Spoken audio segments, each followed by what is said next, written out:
Right, so we're headed up along the north side of GOOGS Lake. Not sure how far we're going to go at this stage, but the lake's got a bit of water in it because there's been a bit of rain lately, which is very rare. I spoke to the ranger, he said there's been no water in there that he's seen. I don't know if he said in 9 months or the 9 months he's been coming up here. So for the last 9 months, bone dry, and he seems to believe that we were very lucky to see some water in there anyway. So we'll keep cruising along here. As you come along here, it does narrow off a lot.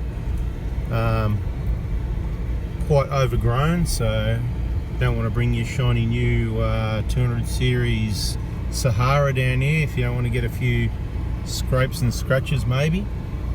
Yeah, like I said, track's narrow off, a little bit overgrown. Been down here before. I think last time we were here we spent about an hour going along here, checking out, looking for different campsites and stuff like that. And there is some campsites all the way along, really I suppose in the first kilometre or two. Most of the campsites you could probably just find somewhere out here to camp along the side as well. You don't mean to drive on the lake of course, but there's plenty of tracks where people have and do. I don't really understand, well we'll say yet, why, other than people getting stuck on there and the cost of recovery and the pain and all that. It's probably why they don't want you driving there, because I wouldn't imagine, just like driving here on sand, you know, I wouldn't imagine that it's going to do any damage sort of things. There's the lake over there.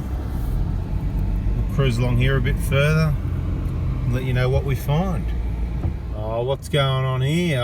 Apparently a bit of tree across the track we had to sort out. Anyway, so we're about, feels like about 2 hours out of our camp at GOOGS. And this track here, so we headed along and you come to a T intersection, turn right. Been going along that for, I don't know, an hour and a half. Feels like we're about, I don't know, 50 or 60 k's at least from camp.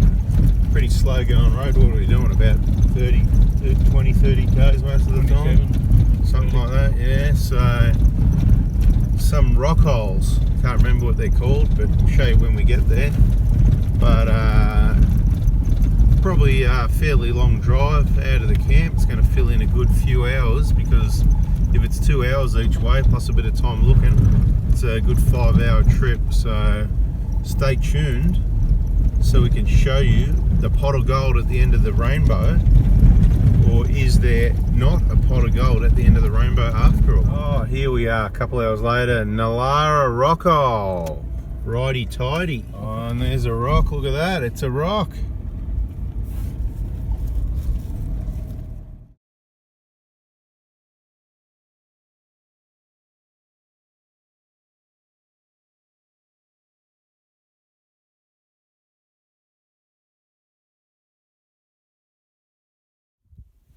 So, the water holes.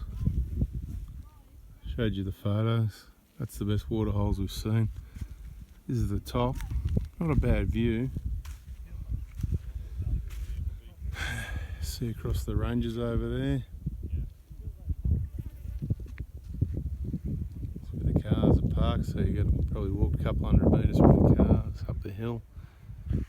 In my opinion, really, not really anything that exciting that you'd go out of your way to spend half a day spending at least 2 hours of fast driving each way to get to have a look at. Well, let me go see if we can find some more photos. Okay, a little bit further over this way, just a couple of water holes. There's one down there, middle of the picture.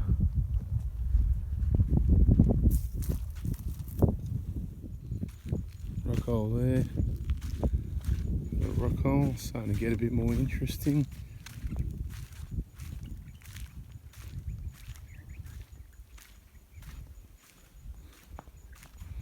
This is getting a bit more interesting.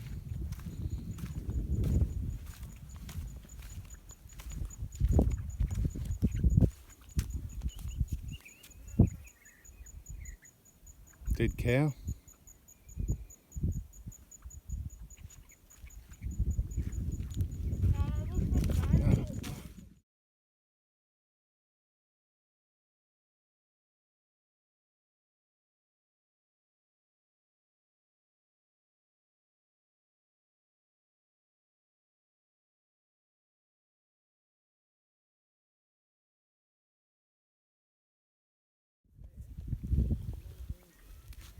Decent channels.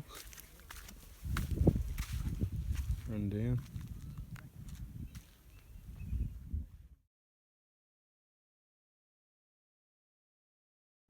Yep, it's getting close. It's about 6:30 p.m. We lost an hour last night. It would be 7:30. Just getting back towards the GOOGS Track camp. Certainly a very long drive out there. You want to allow yourself a good 2 hours each way, maybe a bit more, and another hour to have a wander around. So you need a good 5 hours. If you're going to stop at the other rock hole, make it 6. So it's a 6-hour operation minimum. We're just going to head back to camp. Nothing challenging along the way. Very narrow, overgrown track, as I previously mentioned,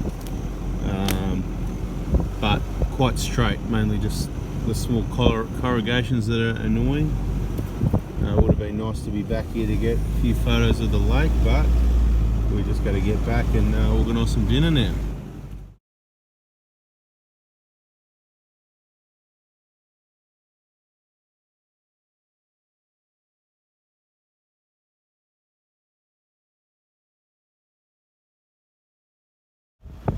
Yeah, we're still going.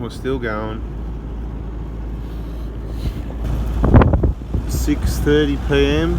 Sun's just setting.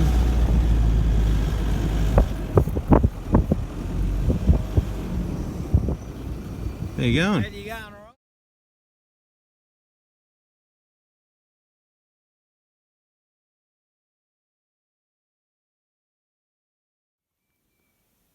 Good morning.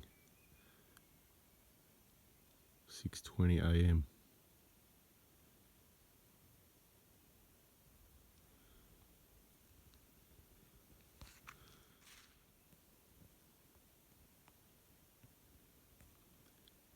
The dark side.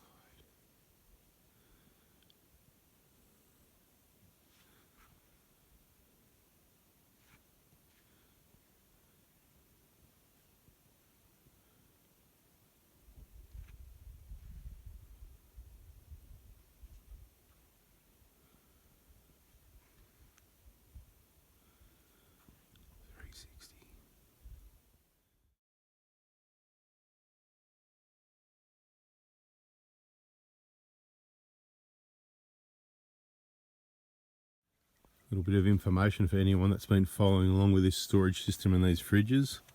I just want to say they certainly do absolutely hammer the battery.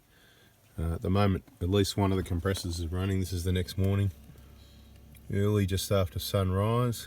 Typically I've been finding the battery around 11.8. It's a 90 amp hour battery. If you haven't been watching, it's a Medic Waco 20 litre fridge. You can see it's set quite cold. That's pretty well on 0 there. And this one, a little bit warmer. That one's on 5 degrees because it's mainly just water and other stuff. Doesn't need to be as cold. There's a lot of bad stuff in there, isn't there? So what I'd say is, obviously the storage system's awesome. The drawer fridge idea is an awesome idea, but they just seem to use a lot more power, which a lot of people have already shared that experience. So I suppose this experience adds to the fact that it's a fact that they do use a bit more. Maybe the insulation's not as good, I'm not sure. So if you're in cooler climates, maybe around, Victoria, Tassie, the south coast, they may work. But if you're up in heat all the time, if you're in really hot areas, I'd recommend against using any type of drawer fridge from my experience. The angle we've used in the other vehicle as a comparison with a 55 amp hour battery lasts a lot longer staying at a higher voltage than this has got a 90 amp hour battery, and it's just, overnight I'm talking solar panels on till the sun goes down, and by the next morning first light, that's a battery that's getting absolutely hammered, and that's not what you want. It works, it does the job, so you can do it if you like. I'm just trying to share the information while we're at it. Anyway, that's our part 2 of our GOOGS Track video. This is the camp area. There's some other camp areas just showing you here, showing you what the territory's like. So if you haven't already, subscribe, turn the bell on, and we'll have a third video. We're going to head back out of the campsite, you got to head west about, I think it's a few k's, about 4 k's. Then we head north up GOOGS Track to the top. So I'll have a third video for that. Hope you liked it. Please give us a thumbs up. Yep, subscribe. Sit tight and we'll have another video. We'll have another video with a bit of information more about these fridges later on in this trip.